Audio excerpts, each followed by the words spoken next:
देश भर में विभिन्न राज्यों में तैनात स्टेट रिजर्व पुलिस यानी एसआरपीएफ के जवानों की खबर आए दिन सुनने में मिलती है। अब ताजा मामला देश की आर्थिक राजधानी मुंबई से, जहां एक महिला ने एसआरपीएफ के जवानों के लिए अपने सिर मुड़वा दिए हैं। तस्वीरों में दिख रही इस महिला का नाम अश्विनी केंद्र है। अश्विनी ने अपने बाल इसलिए मुड़वाए ताकि एसआरपीएफ में होने वाले जवानों की पोस्टिंग 15 साल की बजाय 10 साल की हो। जो मेरे 22,000 एसआरपीएफ जवान जो है, मेरे भाई जो है, जिन्होंने मैंने उनको भाई माना है, क्योंकि उनका कोई वाल ही नहीं होता है। ना उनके परिवार आंदोलन कर सकते हैं, ना खुद आंदोलन कर सकते हैं, क्योंकि वो कानून कायदे में बंध चुके हैं। इसीलिए मैं जब उनका मुझे मेरे पास आया उनका, तब मैंने वो जब मेरे पास उनका जब मैटर आया, तब मैंने उसका पढ़ाई किया। तब जाना कि हमारे पुलिस, जो महाराष्ट्र की पुलिस है, उनको इतना तकलीफ है, क्यों ना हम आम जनता उनके लिए कुछ करें। इसीलिए मैंने अपना, जो पिछले महीने से हम लोग निवेदन दे चुके हैं, गृह मंत्री हो गए, अपना मुख्यमंत्री हो गए, सबसे हम निवेदन देते आए हैं 1 महीने से। हमारी ये भी मांग थी कि 25 तारीख तक आप हमको कुछ तो रिप्लाई करो, लेकिन उन्होंने नहीं किया। तो हमें 1 तारीख को आंदोलन करना पड़ा। वो भी आंदोलन उन्होंने करने नहीं दिया, उसके पहले ही हमको अरेस्ट कर लिया। फिर मेरा जो शब्द था जवानों से कि मैं अगर उन्होंने मुझे न्याय नहीं दिया तो मैं अपना मुंडन कराऊंगी, उस हिसाब से मैंने अपना मुंडन भी कल करा दिया है। जिस तरीके से आप एक लोकतंत्र के माध्यम से निकले हो एसआरपीएफ जवान के लिए, मैं चाहूँगा कुछ क्या चाहते हो आप कि बाकी लोग भी आपके साथ इस आंदोलन में जुड़ें? बिल्कुल जुड़े, बाकी लोग को भी जुड़ना है, क्योंकि उनको समझना है कि हमारे जवानों को कितनी तकलीफ है। इतने वो अपने 22,000 जवान जो है, वो अपने सुरक्षा के लिए अपने घर से वंचित है, अपने बीवी बच्चे, अपने माँ बाप, अपने भाई, वो सबसे वंचित है। 15 साल ये कोई मामूली बात नहीं है। आज के दिन में देखो, कोई अपने घर परिवार से 1 महीना भी छोड़ के नहीं रह सकता है। फिर वो अपने लिए, अपने स्वार्थ के लिए तो नहीं वो वंचित है, वो अपने लोग के लिए, पब्लिक के लिए उन लोग 15 साल दे रहे हैं। तो हमारा भी कर्तव्य बने हैं कि एक दिन के लिए उनके लिए हम दे सकते हैं। आपने जो ये कदम उठाया है कि आपने अपने जो बाल है वो मुड़वा दिए हैं, और जिस तरह से जो आपने बहुत बड़ा कदम उठाया है जो महिला आमतौर पे करती नहीं है, आपको लगता है कि आपके इस कदम के बाद महाराष्ट्र की सरकार सुनेगी और 22,000 जो एसआरपीएफ के जवान हैं उनको न्याय मिलेगा? देखिए, मैंने अपना कल मुंडन करवा चुकी हूँ। ठीक है, अगर 22,000 जवानों का ये सवाल है तो मैं उनके लिए कभी भी पीछे नहीं हटूंगी, क्योंकि वो मैं उनको तकलीफ है, वो मैं महसूस कर चुकी हूँ। उनके लिए मैंने 22,000 जवानों के लिए मुंडन करवा है। सर को अगर सच में सरकार है और उनका शिवसेना वचननामा है, और तुमने जो शब्द दिया है, जो आपने शब्द दिया है, हम उसी को बोल रहे कंप्लीट करो। आप भूल चुके होंगे कि आपने ही वो बताया हुआ है, वो हमको याद करने के लिए। अगर हम इतने नीचे जा सकते हैं तो आपको आपका वचननामा याद नहीं है? क्योंकि आप महिला हैं और जिस तरीके से शिवसेना में महिला का दल भी है, महिलाओं की नेता भी है, क्या आपने उनसे संपर्क करने की कोशिश की? क्या आपने अपनी मांगे उनके सामने प्रस्तुत? क्योंकि प्रियंका चतुर्वेदी है, उर्मिला मातोंडकर भी शिवसेना में आ गई हैं, और रश्मि ठाकरे भी शिवसेना की महिला ब्रिगेड की एक बड़ी नेता मानी जाती है। आपने उनसे संपर्क करने की कोशिश या उनसे मुलाकात करने की कोशिश की? नहीं, मैंने उनसे मुलाकात नहीं की, क्योंकि मेरी लड़ाई जो प्रशासन से है। अगर उन लोग मेरी दखल नहीं लेते तब मैं इनके पास जाती हूँ। तो ये मेरा भी पहला ये था। ठीक है, ये अगर इन्होंने मुझे कल इस तरह हमको ट्रीट किया जैसे कि हम लोग टेररिस्ट है, 4-5 गाड़ी आते हैं, हमें उठा के, हमने क्या अन्याय किया है बताओ? जवानों के लिए लड़ाई कर रहे हैं, उसके पहले हम लोग को उठा चुके, हम पे ये कलम चलाए, हम लोग ने कल कोर्ट में जाके अपना जामीन लेके बाहर आए हुए। ऐसा हम लोग क्या गुनाह किया बताए? अगर हमें अगर न्याय नहीं मिल रहा है, तब मैं महिला ब्रिगेड जो भी है, ऐसा महिलाओं के लिए जो है, उनसे मैं मदद मांगूंगी। अगर वो हमारी मदद करते हैं तो जरूर मैं उनको अपने साथ लेके चलूंगी। अश्विनी केंद्र के अलावा राम सेना संगठन भी इस मांग को लेकर सरकार से गुहार लगा रही है। राम सेना के महाराष्ट्र अध्यक्ष सियाराम मिश्रा इस विषय को लेकर मंत्रालय का घेराव करना भी चाहा, लेकिन उससे पहले पुलिस ने उन्हें अपने हिरासत में ले लिया था। कौन से अपनी मांग को लेकर के लगातार आप लोग प्रयत्नशील हैं, और कल के डेट में जो है आप लोग एक प्रकार से जो अनशन करने के लिए उतारे हुए? जय श्री राम, जय शंभू नारायण। हमारी मांगनी है एसआरपीएफ के लिए, जो 15 साल का किए, हम चाहते हैं कि 10 साल उसको किया जाए, यही हमारी मांगनी है। हम इसके लिए आंदोलन करते रहेंगे। अभी तो हम मुंडन करवाए हैं, इसके आगे चल के हम भूख हड़ताल पे भी बैठेंगे आज़ाद मैदान में, और पूरे महाराष्ट्र में आंदोलन करेंगे। जी सर, तो क्या कहेंगे कि जो जिस प्रकार से आप लोग आंदोलन के लिए आप लोग लगातार प्रयत्नशील हैं जो है, और अगर मान लीजिए कि अगर आपकी मांगे पूरी नहीं होती तो ऐसे में आपके अगले कदम क्या होंगे? तो हमारी मांगनी हमारी खुद का पर्सनल नहीं है, ये SRPF जवान के लिए 22,000 पब्लिक के लिए है। वो 22,000 पब्लिक पीछे लाखों उनकी फैमिली है। आज जहाँ वो टिके 15-15 साल एक जगह रुके हुए हैं, तो सरासर अन्याय हो रहा है जवानों के साथ में। तो इसके लिए आपने मुख्यमंत्री या राज्य सरकार से आपने अनुरोध किया था या कोई पत्र लिखा था? हमने इसके लिए पत्र भी लिखा गया। इसके लिए अभी 2019 में भूख हड़ताल पे भी बैठे थे हमारे अमोल केंद्रे जी, और उसके लिए भी कल भी हमने मोर्चा निकाला था, मगर मोर्चा निकालने से पहले हम नरीम पॉइंट पे ही गिरफ्तार हो गए। हमने 11 बजे का टाइम दिया था, हमको 10 सवा 10 बजे गिरफ्तार किया गया।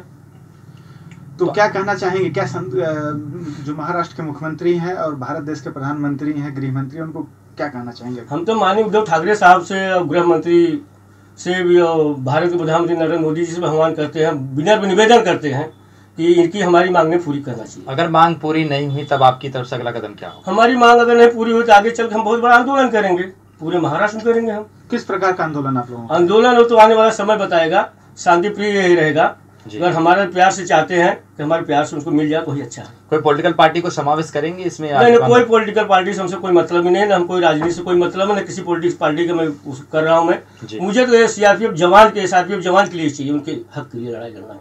तो इस मुहिम में CRPF जवान भी आपके साथ है? SRPF जवान भी आपके साथ है? हाँ, SRPF का ही हमारे पास लेटर आया, सब उन्हीं का है ना। आज उनके लिए उद्धव ठाकरे आदित्य ठाकरे साहब ने बोला है।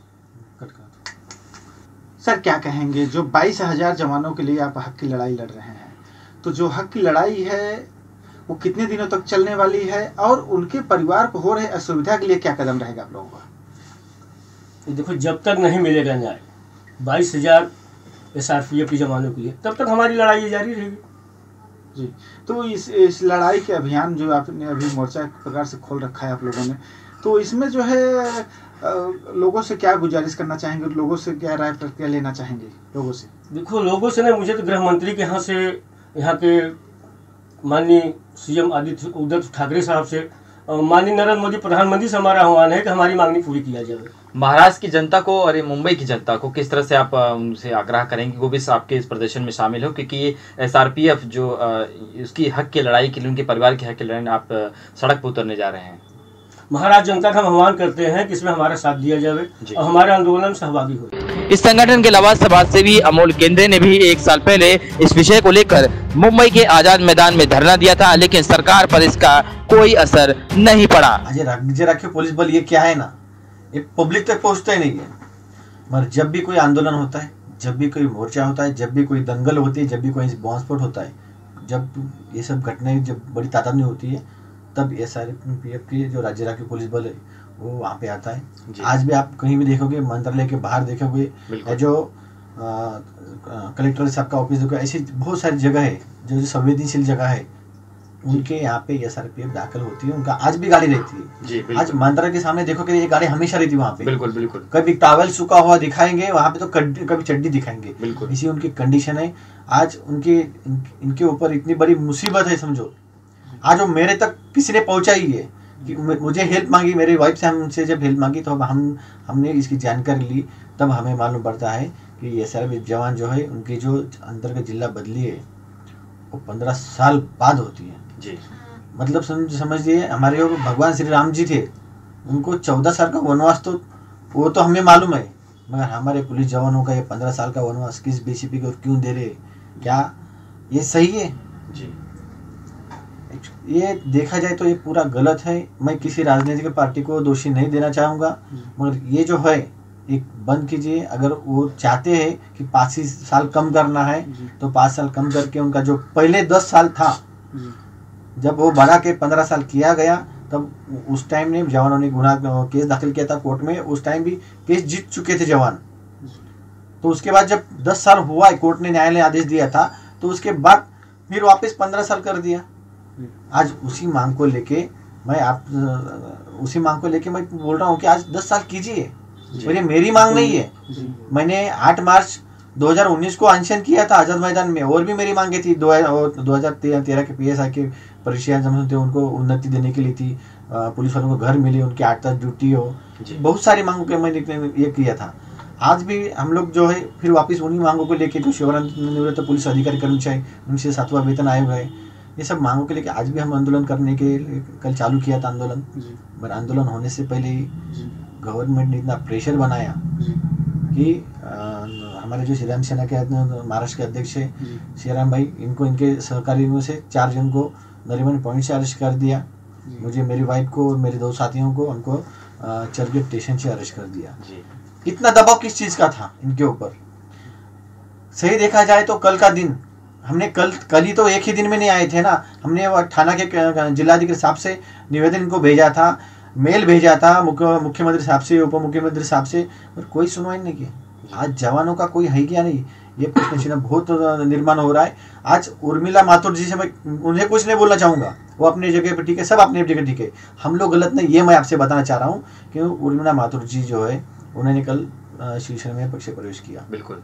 अगर उद्धव जी ठाकरे जो हमारे मुख्यमंत्री जी है, मैं उनसे एक बात पूछना चाहूँगा कि आपको उर्मिला माथुर जी का प्रवेश करने के लिए आपने क्या अच्छी बात है, हमें भी होता हूँ खुशी है, पर उनके लिए आप जब टाइम दे सकते थे तो 2 मिनट में हम लोग से आके मिल के, हमसे मिलते भी नहीं भी चलते थे, अगर आप निर्णय दे देते तो इसमें कोई बुरी बात नहीं होती थी। आज वो 22,000 जवान और उनके परिवार वाले आज वो दीपावली मना लेते थे, उनकी सबसे बड़ी जीत होती थी। ये मेरी जीत नहीं है या मेरे वाइफ की जीत नहीं है या हमारे सियाराम भाई की जीत नहीं है, ये जीत है उन 22,000 जवानों की, जो जीत आपकी वजह से रुकी है। जी सर, ये एसआरपीएफ की जब आपने बात की तो एसआरपीएफ सरकारी तंत्र के अधीन आता है, तो क्या आपने इसके लिए किसी जिम्मेदार मंत्री से मिलने की कोशिश की, या क्या महाराष्ट्र के गृह मंत्री अनिल देशमुख से आपने समय मांगा या उनके पास आप पहुंचे थे इसकी शिकायत को लेकर, जो ये 15 साल जो उनकी होती है जिसे 10 साल करने की, ऐसा कुछ किया था आप लोगों ने? मैंने आपसे कहा ना, मैंने 8 मार्च 2019 को भी इसी सिलसिले में अनशन किया था। उसमें हमारे जो प्रधान सचिव जो अमिताभ जी गुप्ता साहब, उनसे मुझे पुलिस अधिकारी वहाँ पे ले गए थे मंत्रालय में, ले गया था, उनसे मुलाकात की थी, उनसे निवेदन दिया था, फिर भी मंजूर नहीं हुआ ये। आज 2 साल होने को आया। उसके बाद जो उस वक्त हमारे जो मुख्यमंत्री साहब थे वो देवेंद्र फडणवीस साहब थे।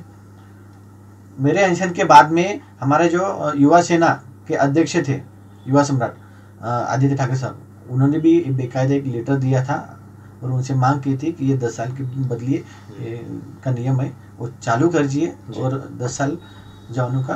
तो सर, क्या आपको लगता है कि जो आप मांग कर रहे हैं कि मतलब जो 15 साल से 10 साल कर दिया जाए, तो उनको किस प्रकार से लाभ मिल सकता है आपके अंश के द्वारा? अंश के द्वारा लाभ मिलेगा जब गवर्नमेंट चाहेगी तब मिल सकता है जी। ये लोकशाही है, मुझे लड़ने का अधिकार है, और खासकर मुझे और हम लोग को गर्व होता है कि हम अपने जवानों के लिए लड़ रहे हैं। हम तो लड़ेंगे जब तक नहीं न्याय मिलता है तब तक लड़ेंगे। और उन लोगों का है कि मुख्यमंत्री साहब अपने और आपके आदित्य ठाकरे साहब ने जो आश्वासन दिया था जवानों को और जो आपने वचननामा दिया था वो आप पूरा कीजिए। मैं इतना चाहूँगा। सर, जानकारी मिली थी कि आप जो है इस बाबत में अपनी पत्नी के सिर मुंडवाने के लिए जो है कह रहे थे, जो एक प्रतिज्ञा आपने किया था, वो कहाँ तक सफल है? सर देखिए, हमको मंत्रालय तक नहीं जाने दिया। हम शुरू होने से पहले हमको रुका के अरेस्ट कर लिया गया। एक तरफ से पुलिस वाले हमसे कॉल करके बोलते कि आपका मंत्रालय में मुलाकात का तय हुआ है, आप पब्लिक को आगे मत लाइए। और साइलेंट जोन है, हमें मालूम है, इसलिए हमने वहाँ पे बात किया था कि हम लोग वहाँ पे पब्लिक को नहीं लेके आ रहे। आप 10-15 मिनट बाद हमें अरेस्ट करके लेके जाते हो, ये गलत है जी। सर, आपने कहा कि आपने 2019 में आप आदित्य ठाकरे ने पत्र भी लिखा था। अब चूंकि सरकार बदल चुकी है, आदित्य ठाकरे खुद एक मंत्री है महाराष्ट्र सरकार, उनके पिता मुख्यमंत्री हैं राज्य के, तब आप कितनी उम्मीद लगाते हैं कि आदित्य ठाकरे आपकी मांगों को स्वीकार कर लेंगे? नहीं, या सदन में इसकी बात ये मेरी मांग नहीं है जी, ये 22,000 जवानों की मांग है। मगर वो बोल नहीं सकते, वो लड़ नहीं सकते क्यों, वो कानून में बंधे हुए हैं। मगर मैं आदित्य ठाकरे साहब से एक निवेदन करूंगा। आपने लेटर दिया था, बेकायदा आपने एक हॉल में बेकायदा आपने सबको लेके संभाषण किया था, उसमें भी बोला था आपने कि 15 साल की जो जिला बदली रद्द करके 10 साल कराऊंगा। उसके बाद शिवसेना का वचननामा जारी हुआ था। ये सब वो आपके अच्छे के लिए है जी, और इसमें आपका भी अच्छा है, जवानों को भी अच्छा है। इसलिए आप वो मांगनी जो है पूरी कर दीजिए और आगे हमें आंदोलन ना करना पड़े। नहीं तो हम आज भी कहते हैं कि हम लोग इसके बाद अमरांशन करेंगे। लोगों को क्या आह्वान करना चाहेंगे, जो महाराष्ट्र की जनता है उनसे क्या आह्वान करना चाहेंगे? मैं महाराष्ट्र की जनता से आह्वान करना चाहूँगा कि राज्य राखीव पुलिस बल है, इसके बारे में समझिए। जो अच्छे पुलिस वाले हैं, महाराष्ट्र पुलिस में अच्छे पुलिस वाले हैं, आज जनता के अंदर पुलिस की प्रतिमा मलिन है। आज बहुत जन को बुरा लगे मैं ये लफ्ज जो बोल रहा हूँ, तभी बुरा लगता है तो लगने दो, क्योंकि हकीकत है। मैं उन जो कुछ भी पैसा लेते हैं वो लेते हैं ना, मैं उनके लिए ये लड़ाई नहीं लड़ रहे हम लोग। हमारी देखिए हाथ की जो 5 उंगलियां ना एक सही नहीं होती है, इसलिए हर पुलिस वाला करप्ट नहीं होता है। मैं उन्हीं के लड़ रहा हूँ जो ईमानदार है पुलिस वाले, उनके लिए ये हमारी लड़ाई चालू है और आखिरी दम तक ये लड़ाई लड़ते रहेंगे और पुलिस प्रशासन को हम न्याय दिला करेंगे।